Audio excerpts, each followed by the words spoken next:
Welcome into the latest edition of High Tide Chat. Today we're here with the rest of the students to talk about the Ole Miss hockey team's first two games against Georgia Tech this past weekend. Yes, so they split two games. The first game they won 5-1. Second game they lost 5-3, but it was a much better game than the final score showed. So the first goal of the season I actually didn't see, unfortunately, because I was broadcasting and the broadcast went down. Mm-hmm. So I was trying to fix it. It was down the whole first period, but I was trying to fix it. And I talked to the coach afterwards, and he said that Jake Keller should have passed to Mike O'Malley in the slot. In case you know what the slot is basically the area in front of the goal up to the face-off dots and back down to the goalpost, basically, or the crease. And there's 1-0. And then I did see the second goal. It was also in the first period. So I don't know the defenseman who got the assist for this. So if you go to gamesheet.com or just Google Gamesheet Hockey, and you go and you hit the second link, you can type in AAU, and you can click AAU for 2023-24, and you can find Ole Miss. You can find the game scores and everything like that, the assists and everything, goals, all the stats for the games.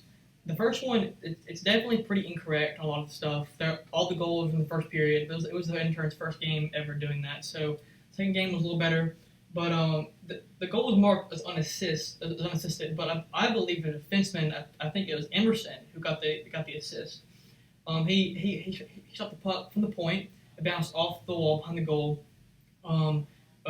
Price collected it, Richie Price, and he had a wide open goal from there, and that was 2-0. They made it 3-0 after Jake Keller. It was a similar goal to the first goal of the game, I believe.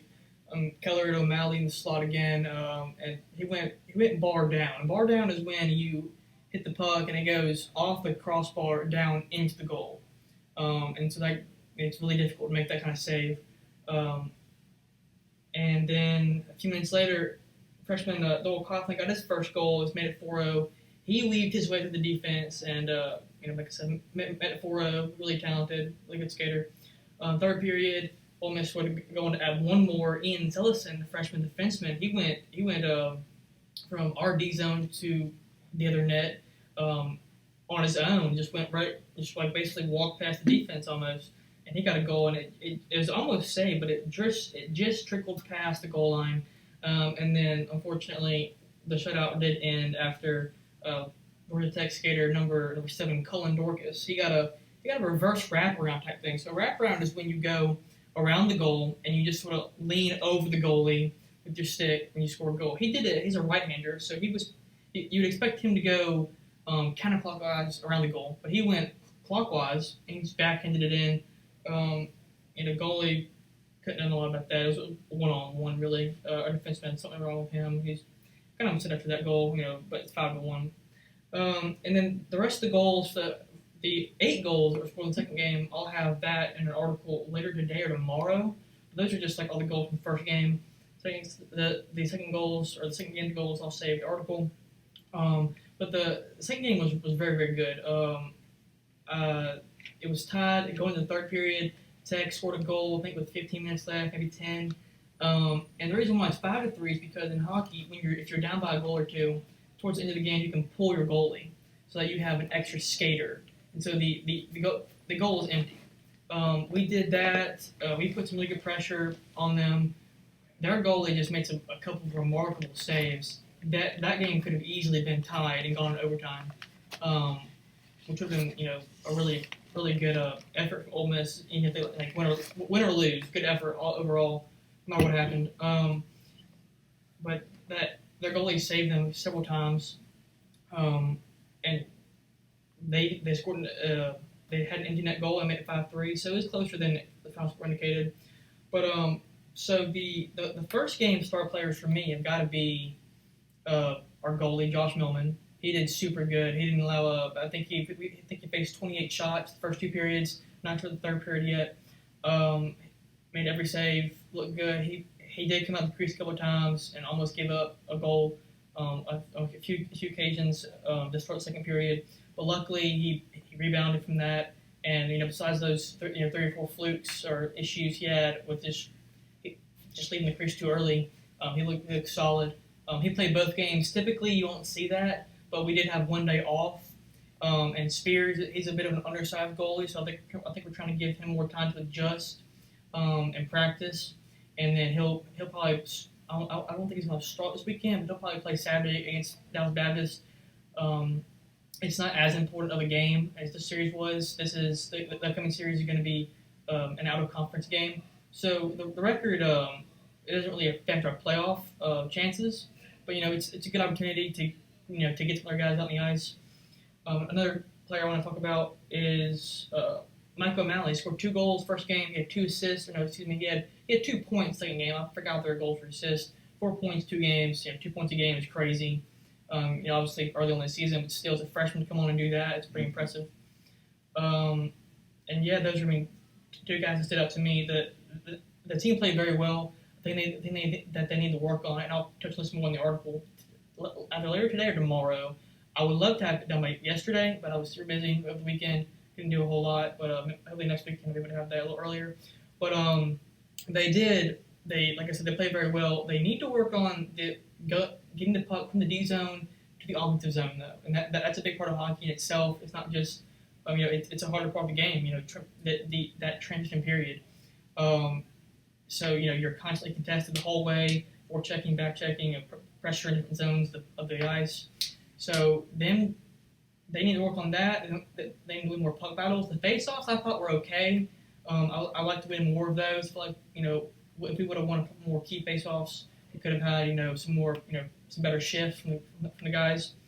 They played very well. Tough game. Tech's good. They lost a lot of their guys apparently, or like their couple of their best scorers, which I didn't know about until Saturday or Friday night after the game. But they played very well both ends of the ice.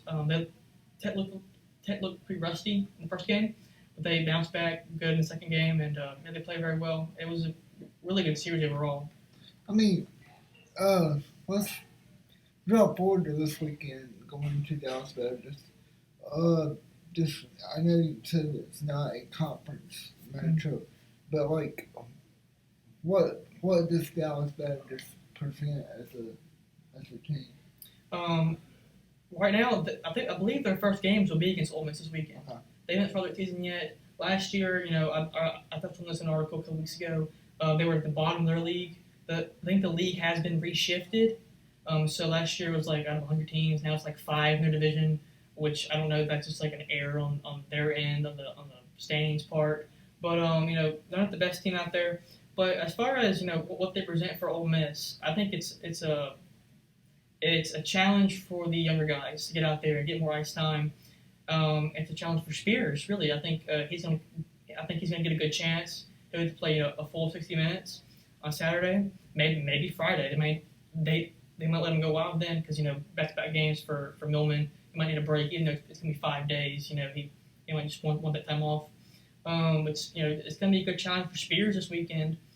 I haven't asked Coach questions about the team yet. I'll have that hopefully in a preview on Friday before the game. But as far as like what they bring to the Ole Miss, Spears, depth, depth's gonna be a big part of this. They're not a great team, but we can't get too lackadaisical on them. We need to play a full 60-minute hockey game, and that was a problem last year. Just not playing end to end. And this series would be a good challenge for that. Like I said, they played very well against Tech, but now we can go 3-1 here. We can easily sweep the series. We just got to take it seriously. The younger guys got to step up. I think this past weekend we did not have Matt Warnicki, who's out for personal reasons, but he'll be back. I hope he's back. I haven't seen him since practice last week. He'll be back hopefully. He'll provide some firepower. We've got several guys who are currently on the injured reserve list. I don't think a lot of them are going to be returning soon or this series, but we're inching closer to their return and getting more firepower and getting some more leadership, especially in net with Mulligan, not Mulligan, Mugler, excuse me. He'll be coming back here in the next couple weeks. He'll provide some good goalie depth and just he's a really talented goalie. And yeah, it's going to be a good series this weekend. I hope we blow them out of the water. I mean, I think it's definitely not possible. But we just got to we need to stay focused on this win on the playing this team and not looking too far ahead. Do you travel with the team? I've not talked about traveling the team yet. It's a little bit difficult because club sports. I have to pay for additional room and that sort of stuff. One day I would like to. I know one of our interns is going to Dallas. He lives in Dallas, so he's gonna go home for the weekend. He's gonna go see a TCU game. So he'll be with the team there. I hope. I think our head intern, her name is Ariana Loomis. I think she might travel with the team. And we'll have some content updated from the fans and audience from there with those two guys or interns. I'm gonna talk to them and see what they can do. Um, I'll be watching the games.